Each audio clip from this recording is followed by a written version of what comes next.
الحمد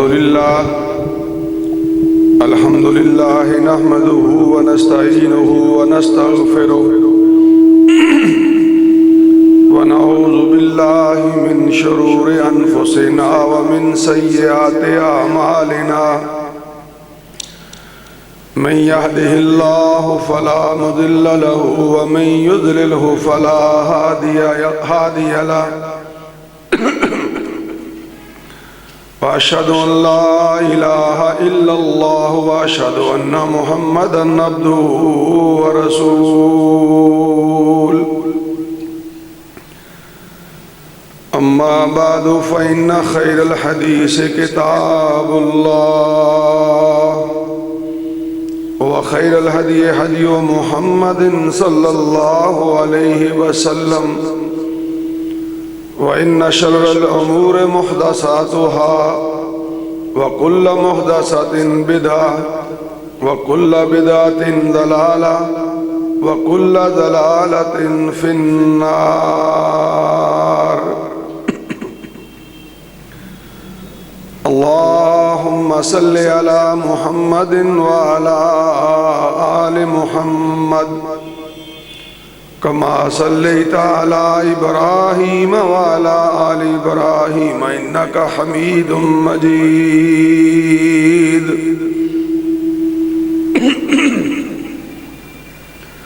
اللهم بارك على محمد وعلى آل محمد كما باركت على إبراهيم وعلى آل إبراهيم إنك حميد مجيد.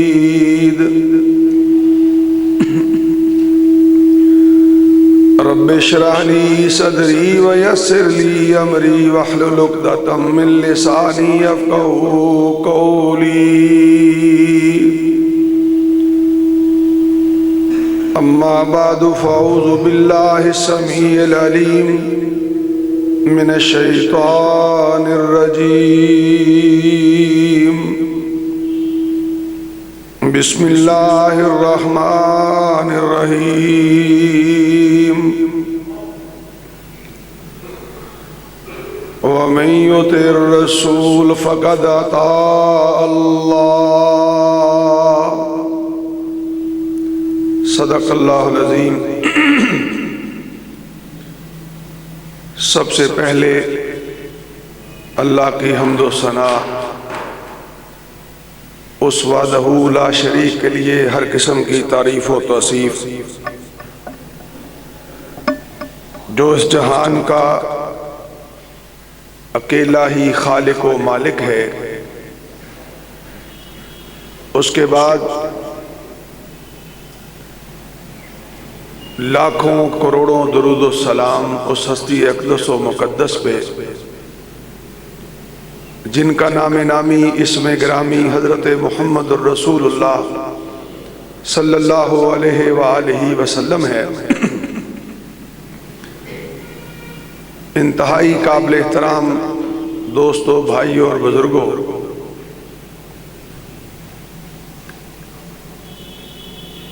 یہ اس دنیا میں میرے اور آپ کے سامنے ایک ایسی حقیقت ہے، ایک ایسا سچ ہے اور ایک ایسا حق ہے جسے میں اور آپ آج نظر انداز کر کے رسوائی اختیار کر چکے ہیں. وہ سچ اور حق یہ ہے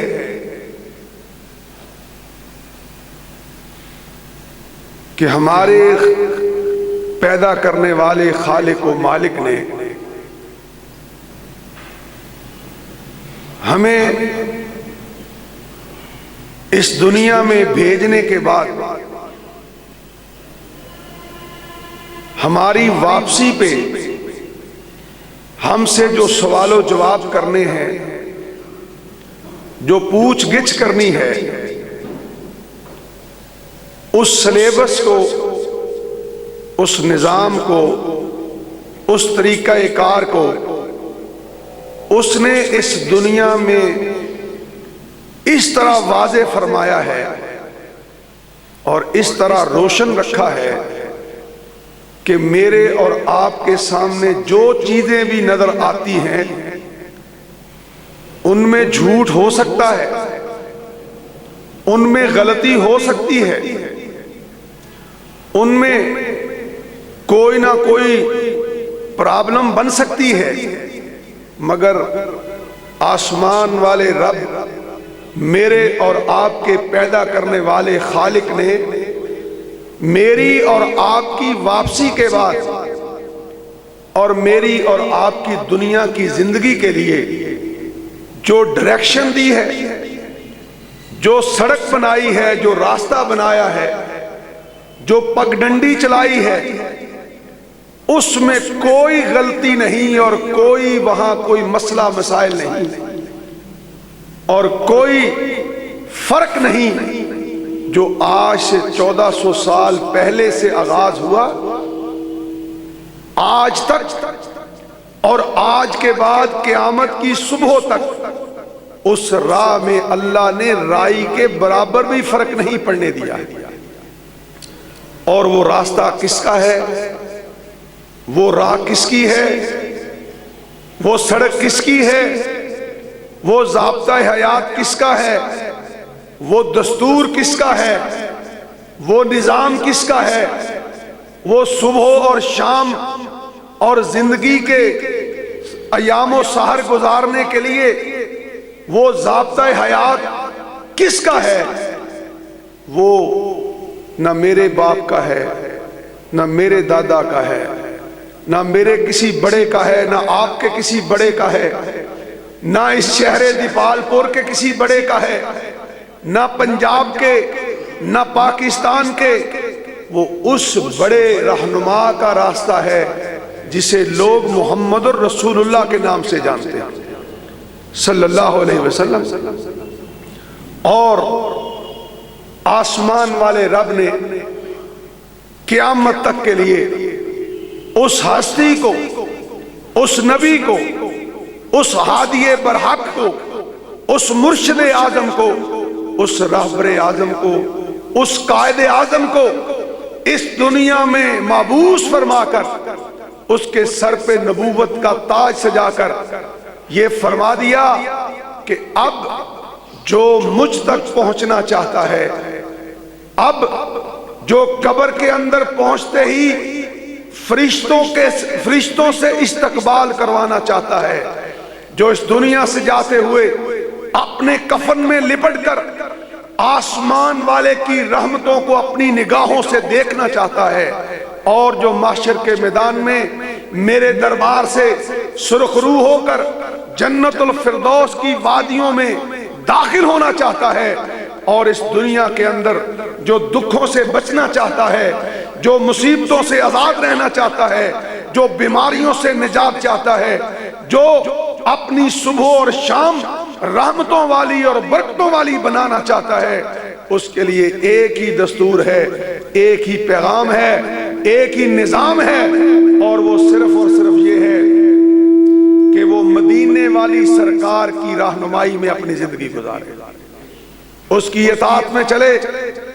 وہ صبح اپنی آنکھیں کھولے تو آمنہ کے لال کے نقش قدم پہ کھولے، وہ رات کو سوئے تو سونے سے پہلے سوچ کے سوئے کہ میرے سونے کا طریقہ محمد جیسا ہے کہ نہیں ہے صلی اللہ علیہ وسلم۔ وہ رات کو سونے کے بعد صبح اپنی چارپائی سے اٹھتے ہی سب سے پہلے اپنے دل اور دماغ کے اندر جس چیز کو سمائے اور جس چیز کو بٹھائے وہ صرف یہ ہے کہ وہ سوچے کیا میرا اٹھنا مدینے والے کے نقشے کے مطابق ہے یا مخالف ہے۔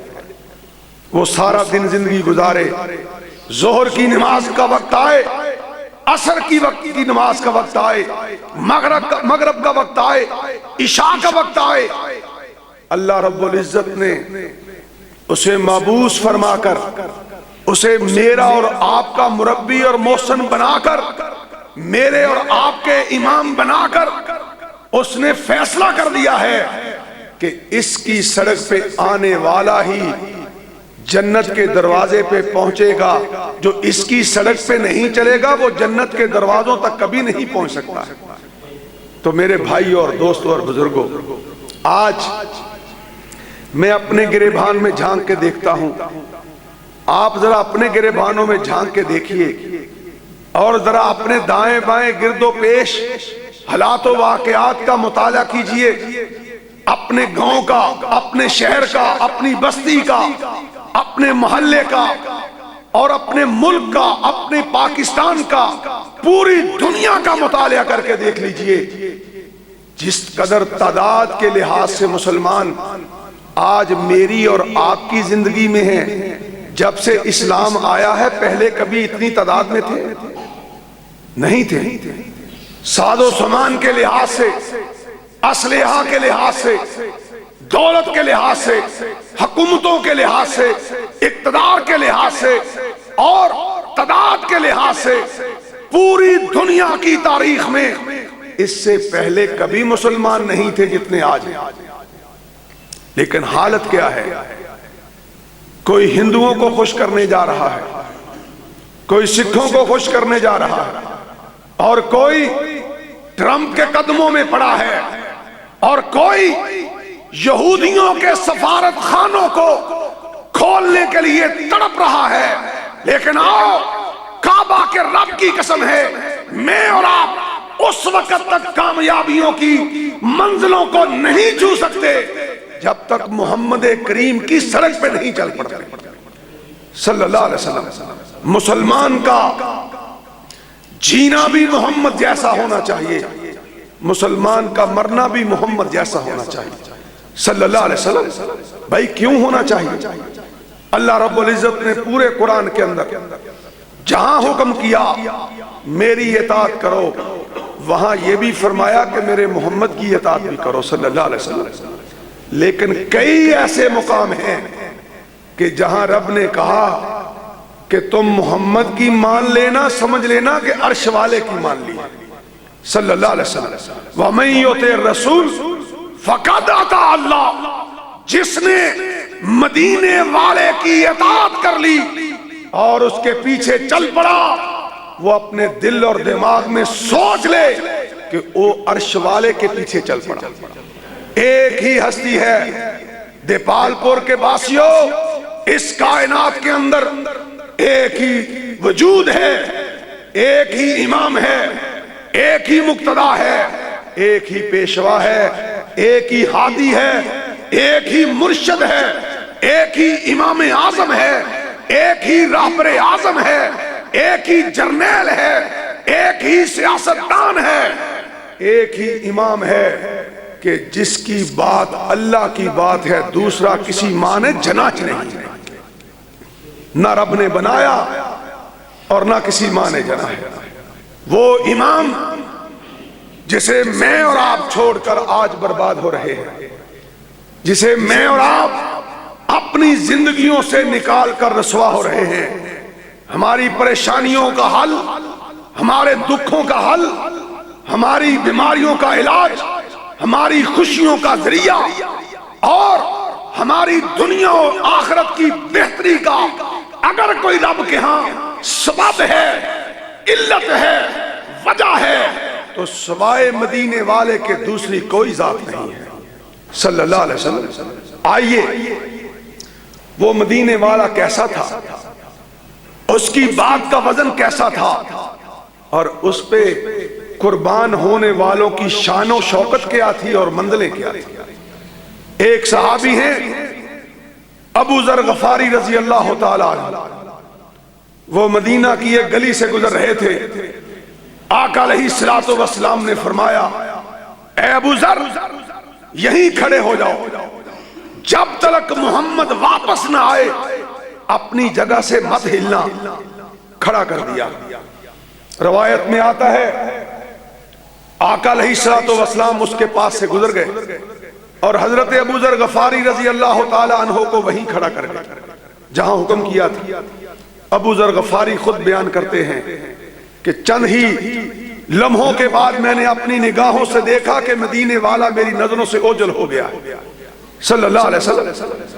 کہتے جو ہی اوجھل ہوئے، ابو ذر کہتے ہیں میرے کانوں میں ایک زوردار دھماکے کی آواز پڑی، جیسے بم پھٹ گیا ہے، دھماکہ ہوا۔ ابو ذر کہتے ہیں میں نے سوچا کسی بدبخت نے میرے امام پہ حملہ نہ کر دیا، کہیں کائنات کے امام پہ کوئی بدبخت حملہ آور نہ ہو گیا ہو۔ میرا دل چاہا کہ قدم اٹھاؤں اور بھاگ کے جا کے دیکھوں کہ کہیں مدینے والے کو تکلیف تو نہیں پہنچی۔ کہتے ہیں میرے دل میں خیال آیا کہ میں بھاگ جاؤں، آقا کے پیچھے جاؤں اور جا کے دیکھوں حالات کیسے ہیں، کیا سبب ہے، یہ کس چیز کی آواز آئی ہے۔ اور ابھی کہتے ہیں میرے دل میں یہ خیال ہی آ رہا تھا کہ میرے دماغ میں بات آئی، ابو ذر تجھے وہاں وہ کھڑا کر کے گیا ہے جو اپنی مرضی سے نہیں بولتا ہے۔ وما ينطق عن الهوى ان هو الا وحی یوحی، اس کے یہ ہونٹ اس وقت تک حرکت نہیں کرتے جب تک عرش سے اجازت نہیں مل جاتی۔ اور اس نے کہا میں نے اس پریشانی کے باوجود کہ کہیں آقا پہ حملہ نہ ہو گیا ہو، میں نے اپنا ارادہ ترک کر دیا کہ ابو ذر یہیں کھڑے مر جانا پر محمد کی بات کے آگے قدم نہ اٹھانا۔ یہ اطاعت ہے صلی اللہ علیہ وسلم، یہ بندگی ہے، یہ مرشد کو ماننے کا طریقہ ہے، یہ اپنے امام کے قدم کے پیچھے قدم اٹھانے کا طریقہ ہے۔ آج میری اور تیری صلح کا موقع ہو، ہمیں مدینے والا یاد نہیں رہتا، برادری یاد رہتی ہے۔ آج میری اور تیری لڑائی کا مسئلہ آ جائے، لڑنا پڑ جائے، ہم اپنی قوم کے لیے، اپنی ذات کے لیے، اپنے مال کے لیے، اپنی نمود کے لیے، اپنی نمائش کے لیے، اپنی بقا کے لیے، اپنی تمنا کے لیے، اپنی آرزو کے لیے تو لڑائیاں کرتے ہیں۔ کبھی محمد کے لیے بھی کسی نے لڑ کے دیکھا ہے صلی اللہ علیہ وسلم۔ میری اور تیری لڑائی محمدی نہیں ہے، میری اور تیری صلح محمدی نہیں ہے، میرا اور تیرا کھانا پینا محمدی نہیں ہے، میری اور تیری نماز محمدی نہیں ہے، میرا اور تیرا جینا محمدی نہیں ہے، میرا اور تیرا رہنا سہنا محمدی نہیں ہے۔ اگر سب کچھ محمدی نہیں ہے تو قبر میں محمد کا جواب کیا دو گے صلی اللہ علیہ وسلم؟ کیا جواب دو گے؟ اگر پرچہ سلیبس کے مطابق پڑھا نہیں ہے، اگر کسی کو دل و جان سے مانا نہیں ہے، اگر کسی کی طرح نماز نہیں پڑھی، کسی کی طرح روزی نہیں کمائی، کسی کی طرح اس کی طرح سیاست نہیں کی، اس کی طرح جہاد نہیں کیا ہے، اس کی طرح خطبہ نہیں دیا ہے، اس کی طرح امامت نہیں کروائی ہے، اس کی طرح نہ جیا ہے نہ مرا ہے، تو بتلاؤ قبر میں کیا سوال کا جواب دو؟ من نبیوں کا جب تمہیں فرشتہ پوچھے گا، ہمیں پوچھے گا تو کیا جواب دے گے؟ اللہ اکبر۔ میں عرض کر رہا تھا، ابو ذر رضی اللہ تعالیٰ عنہ کہتے ہیں یہ ایمان ہے اور یہ اطاعت ہے۔ یہ کوئی اطاعت ہے؟ شادی ہے، ہم بچے کی بارات لے کے چلتے ہیں، مولوی صاحب آ جاتے ہیں، تم بھی سنتے ہو میں بھی سنتا ہوں، اے جی ذرا موسیقی بند کرنا جی، نکاح ہو لگا۔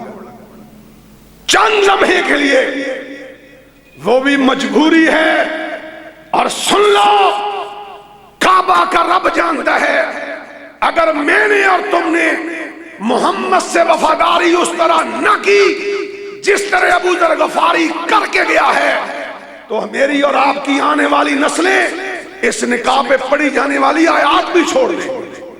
آؤ مرنے سے پہلے میں بھی اور آپ بھی اپنی اولادوں کو یہ پیغام دے کے جائیں کہ بیٹا مر جانا، تختہ دار پہ لٹک جانا، پر مدینے والے سے بے وفائی نہ کرنا، اس لیے کہ جو اس سے وفا کر کے مرا اللہ اس کو اپنی جہنم سے آزاد کر کے جنتوں میں داخل فرمائے گا۔ یہ ایک سبب ہے کامیابی کا، یہ راز ہے ترقی کا، یہ سڑک ہے جنت کی، اس کے سوا رسوائی ہی رسوائی ہے اور ذلت ہی ذلت ہے۔ میں عرض کر رہا تھا کہ ابو ذر رضی اللہ تعالیٰ عنہ فرماتے ہیں میں ٹھہر گیا، میں نے قدم وہیں جما دیے جہاں میرا محمد فرما کے گیا تھا صلی اللہ علیہ وسلم۔ کہتے کچھ لمحے کے بعد آقا علیہ الصلوۃ والسلام تشریف لائے، میں نے جلدی سے پوچھا یا رسول اللہ صلی اللہ علیہ وسلم، میں نے آپ کی یہاں روانگی کے بعد ایک آواز کانوں میں سنی ہے، وہ کس کی آواز تھی؟ کیا مسئلہ تھا؟ یا رسول اللہ بڑی خوفناک آواز تھی۔ آپ نے فرمایا ہاں ابو ذر، جب میں تجھے یہاں کھڑا کر کے گزرا، مدینے سے باہر نکلا تو آسمانوں سے جبرائیل آئے تھے، جبرائیل کی آمد کی آواز تھی، اللہ اس کا شور تھا، اس کا دھماکہ تھا، اور کہا فرمایا ابو ذر جبرائیل میرے پاس پہلے بھی آتا ہے مگر آج وہ پیغام لے کے آیا کہ اس کی برکت سے آسمانوں والے نے دنیا ہلا کے رکھ دیا۔ یا رسول اللہ کیا پیغام لے کے آیا؟ آج کون سا نیا پیغام ہے؟ فرمایا ابو ذر سن لے اور دنیا تک میرا پیغام پہنچا دے، آج آسمانوں سے جبرائیل نے آ کے کہا ہے اے محمد تیرا رب تجھے پیغام دے رہا ہے کہ تیری امت میں سے جو میری توحید پہ مر گیا مجھے رب ہونے کی قسم میں اسے جہنموں سے آزاد کر کے لے کے جاؤں گا۔ یہ پیغام پہلے مجھے کبھی نہیں ملا، آج آسمانوں سے پیغام آیا ہے کہ جو میری توحید پہ مرا، جو میرے کلمے پہ مرا، جو لا الہ الا اللہ پہ مر گیا، آسمان والا کہتا ہے جتنے مرضی گناہ لے کے آیا مجھے گناہوں کی پرواہ نہیں، مجھے اپنے کلمے کی شرم ہے، اس کی حیا ہے۔ یہ پیغام لے کے آئے جبرائیل، تو ابو ذر یہی سبب تھا کہ وہ آواز آئی۔ میرے بھائی اور بزرگوں جو میں عرض کرنا چاہتا ہوں، آؤ اصل مسئلے کی طرف جو میرا آج کا عنوان ہے کہ ابو ذر بھی مرید ہے، ابو ذر بھی ماننے والا ہے اور میں اور آپ بھی ماننے والے ہیں، اسے بھی آقا سے پیار ہے اور میں اور آپ بھی دعوے دار ہیں، لیکن دیکھ لو اس نے وہاں ڈٹے رہنا گوارا کیا ہے، محمد کے پیچھے بھاگنا گوارا نہیں کیا، کیونکہ محمد کھڑا کر کے گیا تھا صلی اللہ علیہ وسلم۔ آج میری اور آپ کی محبت، کوئی جھومتا ہے، کوئی 12 ربیع الاول کو ناچتا ہے، کوئی کچھ کرتا ہے اور جواب یہ دیتا ہے کہ یہ محبت میں ہو رہا ہے۔ لوگوں محبت بھی دیکھنی ہے تو ابو ذر غفاری کو دیکھنا پڑے گا، اگر تم نے آقا کی اطاعت کرنی ہے تو عائشہ کے باپ ابو بکر کو دیکھنا پڑے گا، اگر تمہاری آج محبت پرکھی جائے گی، اگر میری اور آپ کی اطاعت اگر آزمائی جائے گی تو حفصہ کے بابا عمر بن خطاب کو دیکھ کے آزمائی جائے گی۔ یہ کوئی محبت نہیں ہے کہ جو جی میں آئے ہم کر گزریں، جو دل میں آئے ہم کر گزریں، ہمیں وہی کرنا پڑے گا جس کا حکم ہمیں مدینے والا اپنی زندگی میں فرما کے گیا صلی اللہ علیہ وسلم۔ آپ ایک دن مدینہ سے جا رہے، مدینہ کے بازار سے گزر رہے، حضرت رافع سب کہو رضی اللہ تعالیٰ عنہ، صحابی رسول ہیں۔ آپ نے پوچھا رافع یہ تم نے کیا بازار میں پتیلا رکھا ہوا ہے اور کیا کر رہے ہیں؟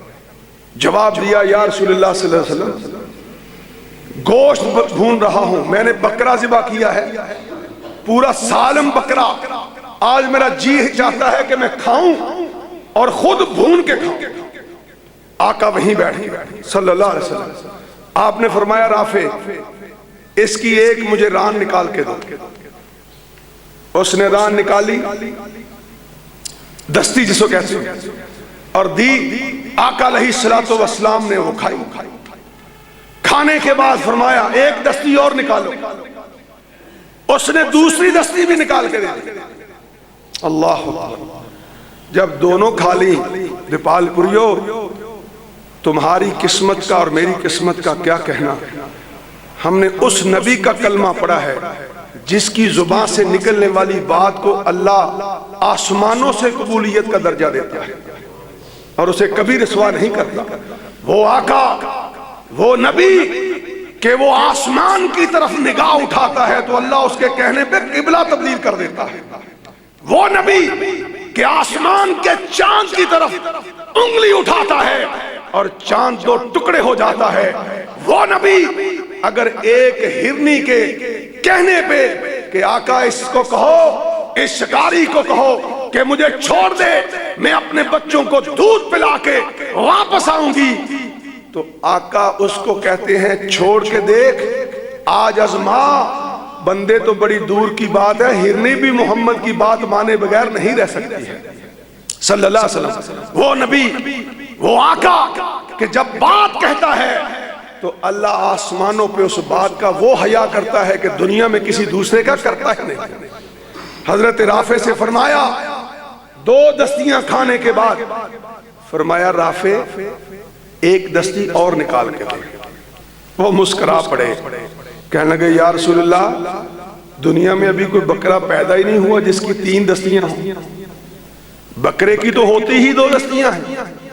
آپ نے فرمایا رافع مجھے قسم ہے اس ذات کی جس نے مجھے پیدا کیا ہے، آج اگر تو محمد کے کہنے پہ اپنی ہنڈیا میں میرے کہنے پہ 3ری دستی کے لیے ہاتھ ڈالتا، کعبہ کے رب کی قسم اللہ تیری ہنڈیا میں 3ری دستی بھی بنا لیتا.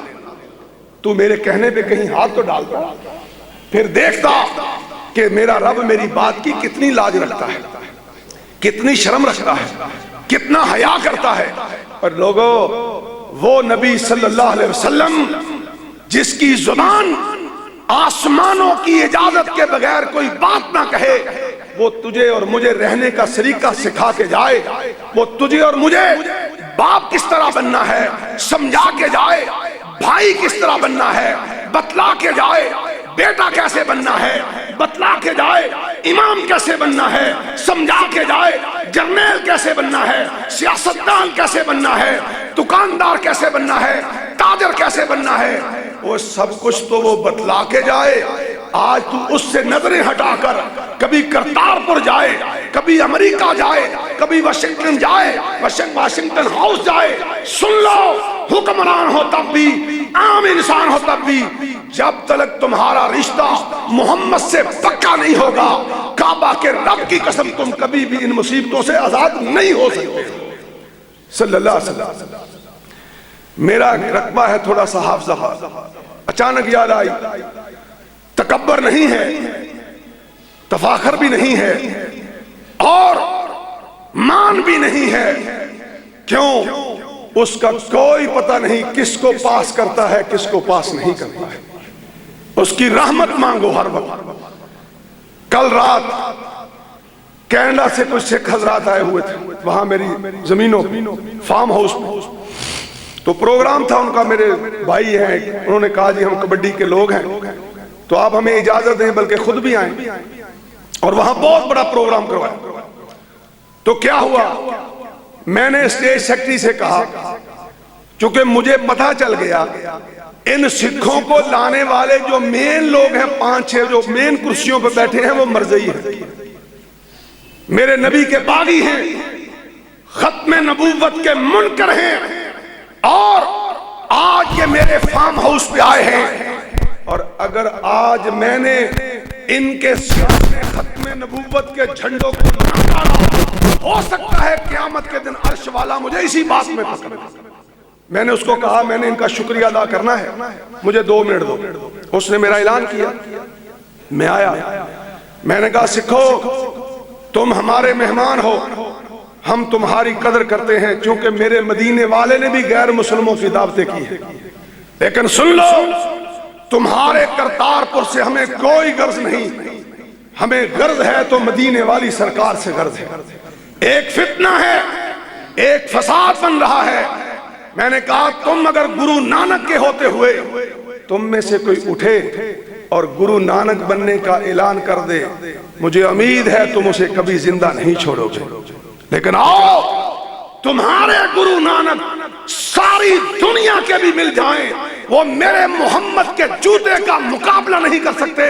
اس نبی کے ہوتے ہوئے میں اور ساری ملت اسلامیہ کبھی برداشت نہیں کریں گے کہ مرزا قادیانی نبوت کا اعلان کریں۔ تم ان سے ملے ہوئے ہو، ایک سازش بن رہے ہو، میں تمہیں ریکویسٹ کرتا ہوں ایز اے میزبان کہ اس سازش سے آگاہ رہنا، کہیں محمد کے غلاموں سے پنگا نہ لے لینا، پنگا نہ لے لینا۔ بہرحال بات ہوئی، مجھے اسٹیج سیکرٹری سرور بٹ میرا دوست ہے، مجھے جلدی سے اسٹیج کے پیچھے لے گیا، کہنے لگا رنداوا صاحب تسی یہ کی کر دیتا؟ کیا ہوا؟ کہنے لگا وہ تو سارے مرزئی بیٹھے ہوئے فلاں فلاں فلاں فلاں۔ میں نے کہا سنو بٹ صاحب یہ میرے رب کی توفیق سے ہے۔ میں نے کہا بٹ صاحب یہ چند مرزئی ہیں، کعبہ کے رب کی قسم پورا 22 کروڑ کا ملک بھی نعوذ باللہ ثم نعوذ باللہ مرزئی بن جائے اور میں اکیلا محمد کا غلام زندہ ہوں، میں کٹ جاؤں گا، مٹ جاؤں گا، ٹکرا جاؤں گا، لیکن اپنے نبی سے بے وفائی نہیں کروں گا، یہ ممکن ہی نہیں، یہ نہیں ہو سکتا۔ ہمارا جینا، ہمارا مرنا، ہماری شادی، ہماری برات، ہماری خوشی، ہماری سیاست، ہمارا بولنا، ہمارا بیٹھنا، ہمارا کھانا، ہمارا پینا، ہماری دوستیاں، ہماری دشمنیاں کعبہ کے رب کی قسم محمد کے نقشے کے مطابق ہی ہوگی۔ ہم اپنی جان تو دے سکتے ہیں، محمد سے بے وفائی نہیں کر سکتے، نہیں کر سکتے، نہیں کر سکتے صلی اللہ علیہ وسلم۔ یہ بات بتلانے کا مقصد صرف یہ ہے کہ لوگوں آؤ، میرے اور آپ کے سامنے فتنے بھڑک رہے ہیں، ہر طرف فساد ہے، فتنے ہیں، شیطانیت بھڑک رہی ہے۔ سن لو، میرے اور آپ کے رب نے میری اور آپ کی نجات کا سبب ایک ہی بنایا ہے کہ تمہاری صبح بھی محمد جیسی ہونی چاہیے، تمہاری شام بھی محمد جیسی ہونی چاہیے صلی اللہ علیہ وسلم، تمہاری نماز بھی محمد جیسی ہونی چاہیے، تمہاری زکوٰۃ بھی محمد جیسی ہونی چاہیے، تمہاری حکومت بھی محمد جیسی ہونی چاہیے۔ نام نہاد ریاست مدینہ نہیں ہونی چاہیے، ریاست مدینہ وہی ہونی چاہیے جو ابو بکر چلا کے گیا، جو عمر چلا کے گیا ہے، جو عثمان چلا کے گیا ہے، جو علی المرتضیٰ چلا کے گئے ہیں، جو عمر بن عبدالعزیز چلا کے گیا ہے۔ اس طرح کے دھوکے داموں سے کبھی ترقی نہیں آ سکتی، کبھی بہتری نہیں آ سکتی۔ اللہ اکبر۔ ایک صحابی حضرت علی رضی اللہ تعالیٰ، خیبر کا موقع ہے، آپ نے رات سونے سے پہلے فرمایا کہ میں صبح جس کو خیبر کے لیے جھنڈا دوں گا وہ انشاءاللہ خیبر فتح کر کے آئے گا۔ سارے صحابہ صبح اٹھتے ہی اس انتظار میں ہیں کہ مدینے والے نے جس کے ہاتھ میں جھنڈا دینا ہے، اب اگر مدینے والے کی زبان سے نکل گیا کہ وہ فاتح بھی بن کے آئے گا تو پھر کہیں اللہ ہمیں جھنڈا دے دے، فاتح تو بن ہی جانا ہے چونکہ مدینے والے نے فرمایا۔ سارے نگاہیں اٹھا کے دیکھیں کس کو جھنڈا ملنے والا ہے۔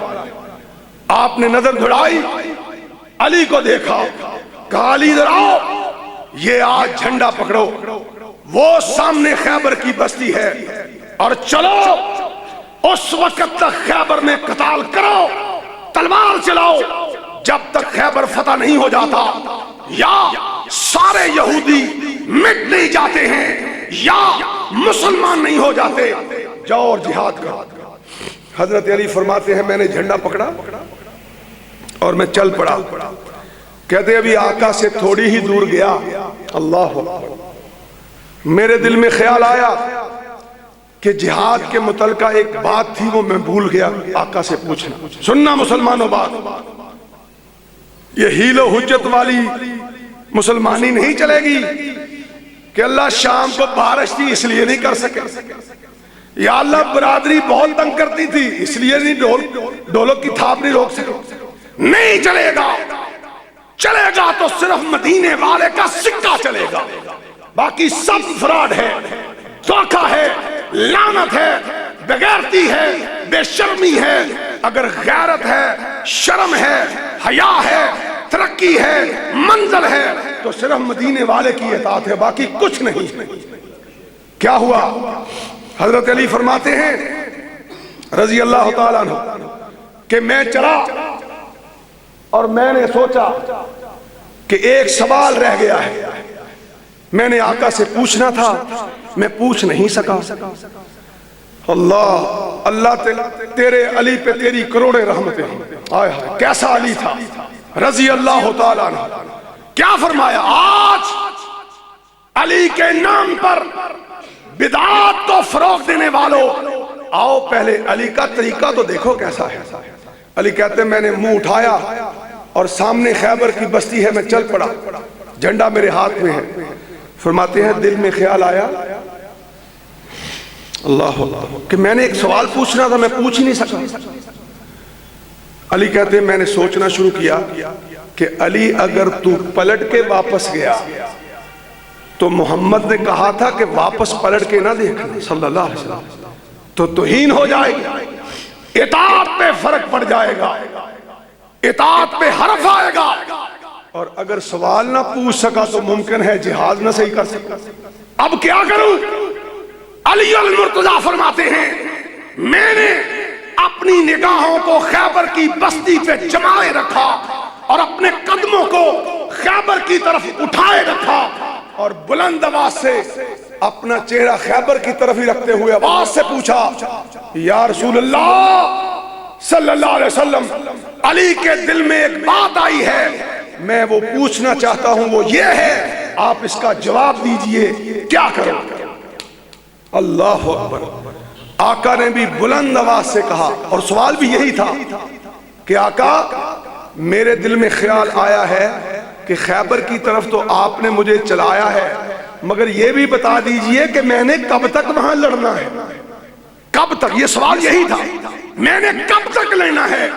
آپ نے زور سے بلند آواز سے کہا علی اس وقت تک لڑتے رہنا جب تک خیبر فتح نہیں ہوگا، یا اس وقت تک لڑتے رہنا جب تک یہودیت مٹ نہیں جاتی، یا اس وقت تک لڑتے رہنا جب تک سارے خیبر کے لوگ مسلمان نہیں ہو جاتے ہیں۔ دوستو علی کہہ سکتے تھے، علی فرما سکتے تھے، علی سے بڑھ کے رشتہ محمد سے کس کا ہو سکتا ہے کہ اپنے جگر کا گوشہ اگر وہ عطا فرمایا تو علی المرتضیٰ کے نکاح میں کیا۔ پوچھ کہہ سکتے تھے یا رسول اللہ مجھے خیال ہی بعد میں آیا لہذا میں واپس آ گیا۔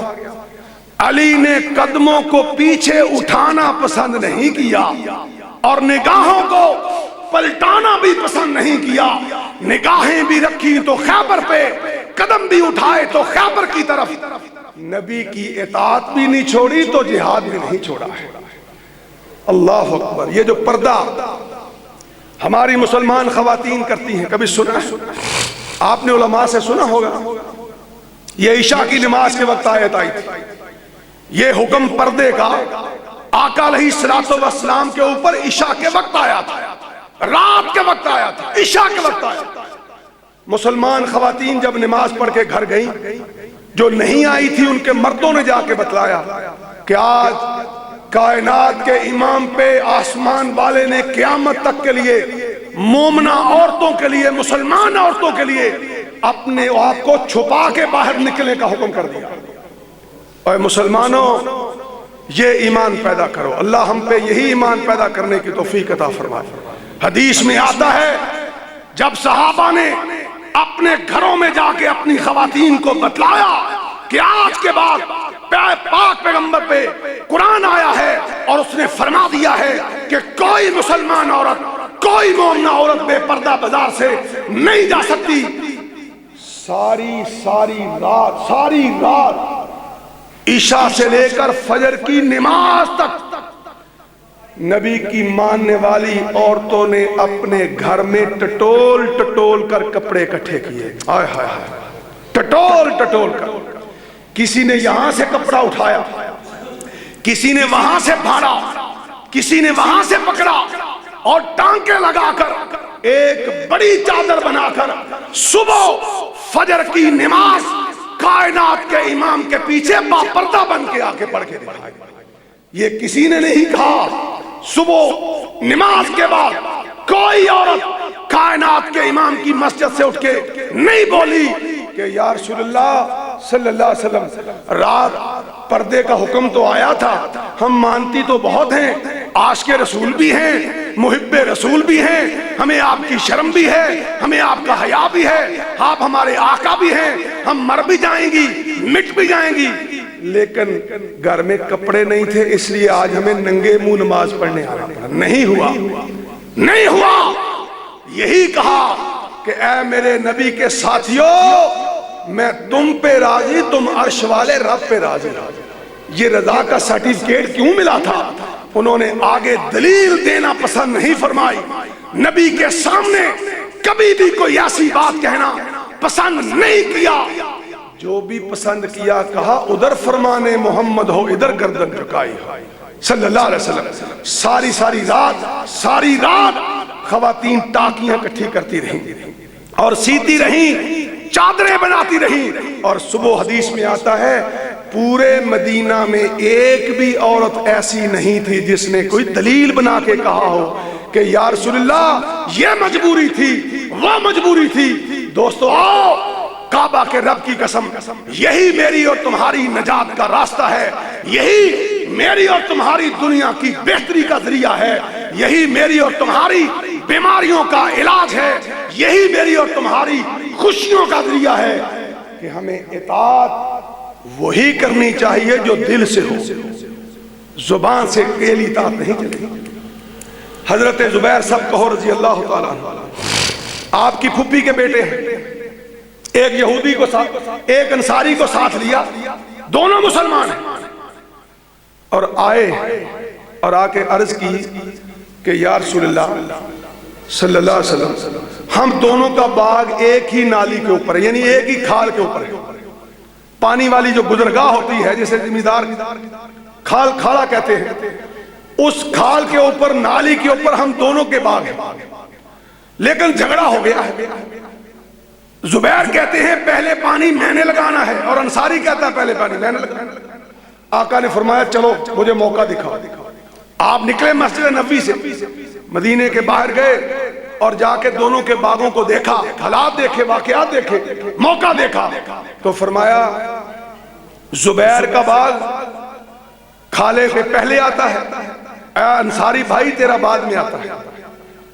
پہلے زبیر کا آتا ہے بعد میں انصاری کا. تو زبیر تو پہلے اپنے کھیتوں کو سیراب کیا کر, اپنے باغ کو بھرا کر, جب تیرے باغ بھر جائیں تو پھر اپنے بھائی کو پانی دے دیا. انصاری کی زبان سے جلدی سے نکل گیا فوراً, ہاں منو پتا ہے جی پھپھی دا منڈا جو ہویا. آقا مسکرائے, اور یہی صبر تھا میرے اور آپ کے آقا. نعوذ باللہ ہم جیسا ہوتا کوئی لیڈر, کوئی 4 ٹکے کا چودھری, تو کہتا لٹاؤ جوتے مارو اس کو, اس نے کیا کہا ہے, میری شان میں فرق, میں مٹ جاؤں کعبہ کے رب کی قسم, میں محمد کے جوتے پہ قربان ہو جاؤں. اتنا صبر کہاں سے لایا جائے, اتنی شان اور اتنی رحم دلی کہاں سے لاؤں. کیا کیا, مسکرا کے واپس چلے. ابھی مسجد میں نہیں پہنچے کہ جبرائیل نے آ کے کہا فلا وربک لا یؤمنون حتی یحکموک فیما شجر بینہم ثم لا یجدوا فی انفسہم حرجا مما قضیت. اے آقا مجھے آج جلال آیا ہے, میں قیامت تک کے لیے قانون بنا رہا ہوں کہ جس مسلمان نے تیری بات آنے کے بعد اپنی پیشانی پہ سلوٹ بھی ڈالی, مجھے رب ہونے کی قسم میں اسے مومنوں کی صف سے باہر نکال. یہ ہے محمد کی اطاعت صلی اللہ علیہ وسلم, یہ ہے پہرا, یہ ہے محبت, اور یہ ہے الفت کہ اسے مانا جائے تو دل سے مانا جائے. یہ نہ ہو اچھا چلو جی ہوں پھر 2 منٹ واسطے مان لیں گے, آدھرا مولوی صاحب نکل کے پھر اپنی منا لیں گے. لعنت ہو ایسی شخص پہ, لعنت ہو ایسی اطاعت پہ, لعنت ہو ایسی محبت پہ. محبت یہ ہے کہ تختہ دار بھی ہو تو چوم کے لٹک جاؤ, مگر محمد کی اطاعت میں فرق نہ آنے دو صلی اللہ علیہ وسلم. پھر بات بنے گی, پھر دروازے کھلیں گے, پھر پھر جنتیں ملیں گی اور پھر قبروں میں تمہارا فرشتے استقبال کریں گے۔ لوگ تو رو رہے ہوں گے، کوئی کہے گا بھائی چلا گیا، کوئی کہے گا باپ مر گیا، کوئی کہے گا ماں مر گئی، کوئی کہے گا بیٹی مر گئی، کوئی کہے گا جوان بیٹا چلا گیا۔ لیکن سن لو، اگر تم محمد کے سچے غلام بن کے مرے تو کعبہ کے رب کی قسم تمہارا جانا بھی مسکرانا ہوگا، تمہاری قبر بھی جنتوں کے انشاءاللہ باغ بنیں گے، اور روش محشر کے دن محشر کے میدان کے اندر بھی تمہیں حوض کوثر کا انشاءاللہ پانی نصیب ہوگا، پل صراط سے تمہیں یہی اطاعت گزارے گی اور جنت کے باغوں کی یہی اطاعت مالک بنائے گی۔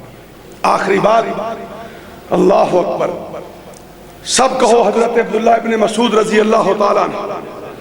جمعہ کا خطبہ ہے، آقا علیہ الصلوۃ والسلام دیکھ رہے ہیں کہ مسجد کے صحن میں کچھ لوگ عربی بدو دور دور دیہات سے آئے ہیں اور باتیں کر رہے ہیں۔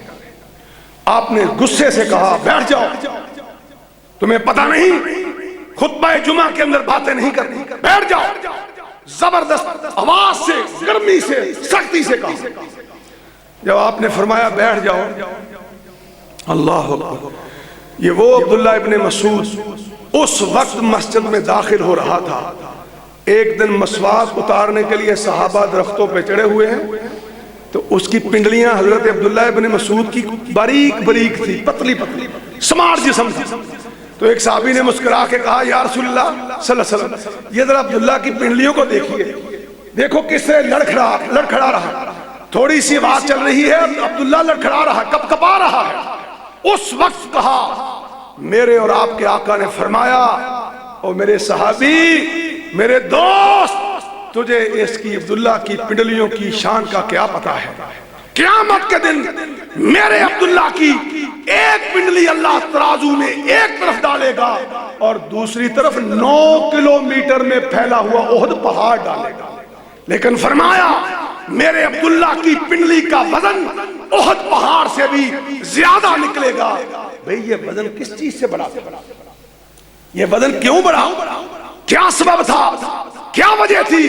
وجہ یہ تھی کہ جب وہ سنتے تھے کہ محمد نے رکنے کا حکم دیا ہے تو مر جاتے تھے، قدم نہیں اٹھاتے تھے۔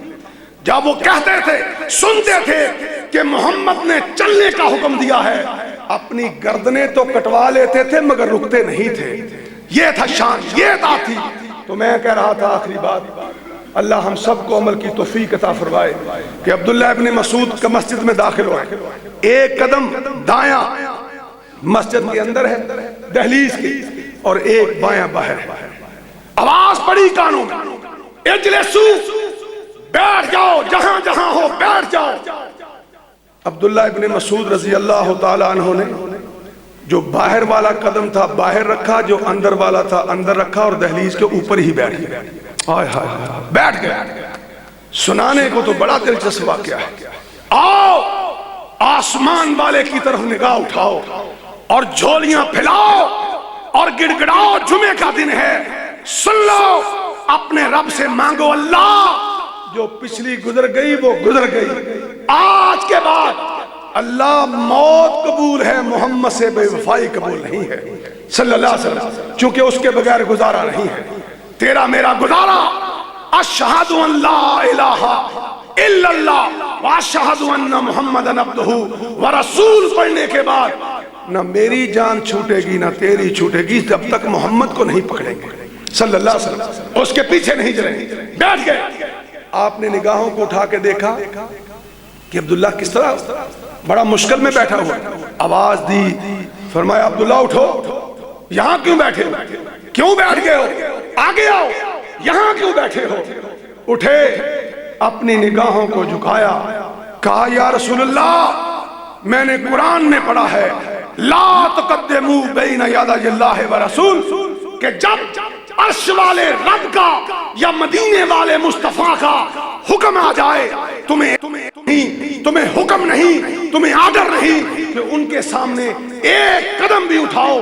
جب آپ نے حکم کیا بیٹھ جاؤ، یا رسول اللہ میں باہر والا قدم اس لیے اندر نہیں لایا کہ کہیں آپ کی گستاخی نہ ہو جائے، آپ کے حکم کے آگے میرا قدم نہ چلا جائے، اسی لیے میں یہیں بیٹھ گیا۔ دوستو، بزرگوں، بھائیوں، اللہ سے دعا ہے اللہ مجھے بھی آپ کو بھی مرتے دم تک اپنے نبی کا محب بننے کی توفیق عطا فرمائے، ایسی اطاعت نصیب فرمائے کہ ہمیں نہ بیٹے کی پرواہ ہو، نہ بھائی کی پرواہ ہو، نہ ماں کی، نہ باپ کی، نہ کسی برادری کی، نہ کسی جماعت کی، نہ کسی ملک کی پرواہ ہو، اکیلے پروردگار کی پرواہ ہو، اور راہ ہو تو اکیلے مصطفیٰ کی راہ ہو۔ وآخر دعوانا ان الحمدللہ رب العالمین۔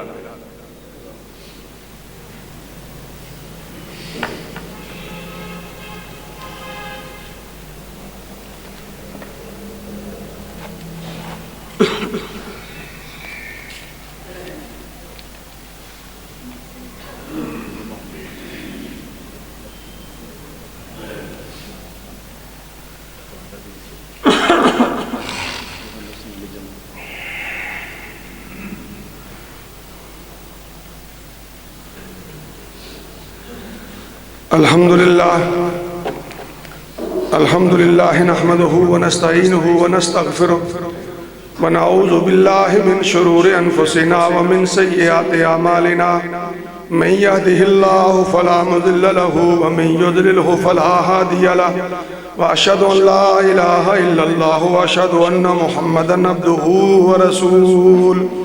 اما بعد فان خیر الحدیث کتاب اللہ، وخیر الہدی ہدی محمد صلی اللہ علیہ وسلم، وإن شر الأمور محدثاتها وكل محدثة بدعة وكل بدعة ضلالة وكل ضلالة في النار۔ اللهم صل على محمد وعلى آل محمد كما صليت على إبراهيم وعلى آل إبراهيم إنك حميد مجيد۔ اللهم بارك على محمد وعلى آل محمد كما باركت على إبراهيم وعلى آل إبراهيم إنك حميد مجيد۔ یہ حافظ صاحب نے ایک چٹ مجھے دی ہے کہ مسجد کی تعمیر کے حوالے سے پہلے انہوں نے اپیل کی، فرماتے ہیں کہ 1 لاکھ روپیہ جمع ہو گیا، مگر ابھی کام باقی ہے، تقریباً فوری طور پر 1 لاکھ روپیہ اور چاہیے۔ حافظ صاحب میرے دوست، جو بھی آپ دوستوں کو کھڑا کریں دروازوں پہ، جو ان کی توفیق ہو، جو اللہ نے ان کو توفیق دی، یہ بڑھ چڑھ کے حصہ ڈالیں، میری ان سے ریکویسٹ ہے۔ لیکن یہ 1 لاکھ روپیہ مسجد کی انشاءاللہ تعمیر میں گناہگار انشاءاللہ حصہ ڈال رہا ہوں۔ اللہ تعالیٰ میرا حصہ بھی قبول فرمائے، اور آپ حضرات بھی جو ہیں وہ بڑھ چڑھ کر انشاءاللہ اس میں حصہ ڈال کے جائیں۔ اور ایک یہ فرما رہے ہیں 23 دسمبر بروز منگل، 3 دسمبر بروز منگل بعد نماز عشاء سیرت النبی صلی اللہ علیہ وسلم کانفرنس منعقد ہو رہی ہے، جس میں شیر پنجاب مولانا منظور احمد صاحب، مولانا ناصر مدنی صاحب اور میرا فقیر کا بھی انہوں نے نام لکھا ہوا ہے 3 دسمبر کا۔ انشاءاللہ میں بھی کوشش کروں گا اللہ تعالیٰ ہم سب کو مرتے دم تک اپنی محبت اور اپنے نبی کی اطاعت نصیب فرمائے، اللہ بیماروں کو شفا عطا فرمائے، اللہ اس مسجد کو قیامت تک اپنی توحید کا اور اپنے نبی کی سنت کا ذریعہ بنائے۔ میرے دوستوں، میں بات ختم کرنے سے پہلے آپ کو مسجد کے حوالے سے ایک بات ضرور کہہ دیتا ہوں۔ آپ کی اور ہماری خوش قسمتی ہوگی، مسجد کی 2 چیزیں بڑی اہم ہوتی ہیں، ایک یہ ممبر جس پہ میں کھڑا ہوں، اور ایک مصلی جس پہ ابھی جماعت ہونے نماز پڑھانے لگا۔ یاد رکھنا ساری مسجدیں اللہ کے نام پہ بنی ہیں، لیکن وہ مسجد کی شان اللہ کے ہاں زیادہ ہے جس کے ممبر پہ قرآن و سنت بیان ہو اور جس کے مصلی پہ نبی کی اطاعت کے مطابق نماز ہو۔ ایسی مسجدیں آپ کے اور میرے لیے مبارک ہیں۔ ان مساجد کے لیے بڑھ چڑھ کر حصہ ڈالا کرو، جہاں شرک کی بات نہیں ہوتی، بدعت کی بات نہیں ہوتی، جس کے ممبر پہ قرآن و سنت سے سمٹی ہوئی اور لپٹی ہوئی باتیں ہوں، جس کے مصلی پہ نبی صلی اللہ علیہ وسلم والی نماز ہو۔ ان مساجد سے بڑھ چڑھ کر حصہ لیا کرو، یہ آپ کے لیے میرے لیے انشاءاللہ انتہائی خوشخبری ہے، انتہائی بہتری ہے، عظمت ہے، رفعت ہے کہ اللہ نے مجھے اور آپ کو مسجدیں بھی وہ عطا فرمائیں جن کے ممبروں پہ قرآن و سنت بیان ہو اور جن کے مسلوں پہ نبی والی نماز کی ادائیگی ہو۔ یہ خوش قسمتی ہے۔ اور مسجد کا مجموعہ ہی ممبر اور محراب ہوتا ہے۔ اگر ممبر اور محراب قرآن و سنت کے مطابق والا ہوگا تو یقین جانیے پھر مسجدوں میں آنا بھی مبارک، مسجدوں میں بیٹھنا بھی مبارک، مسجدوں میں سنانا بھی مبارک، مسجدوں میں نماز پڑھنا بھی مبارک اور نماز پڑھانا بھی مبارک۔ اللہ سے دعا ہے اللہ تعالیٰ تمام بیماروں کو شفا عطا فرمائے۔ جن کے والدین فوت ہو چکے ہیں اللہ ان کے والدین کی بخشش فرمائے۔ جن کے گھروں میں اولادیں نہیں اللہ تعالیٰ ان کو نرینہ اولاد نصیب فرمائے، اور جن کے گھر اولاد ہے اللہ ان کو قرآن و سنت والی اولاد بننے کی توفیق عطا فرمائے۔ اللہ ہمارے کبیرہ اور صغیرہ گناہوں کو معاف کر دے، اللہ ہماری بخشش فرمائے، ہمیں جہنموں سے آزاد فرمائے، اللہ ہماری قبروں کو منور فرمائے، اللہ مرتے وقت ہمیں کلمہ ایمان کلمہ توحید نصیب فرمائے۔ وآخر دعوانا ان الحمدللہ رب العالمین۔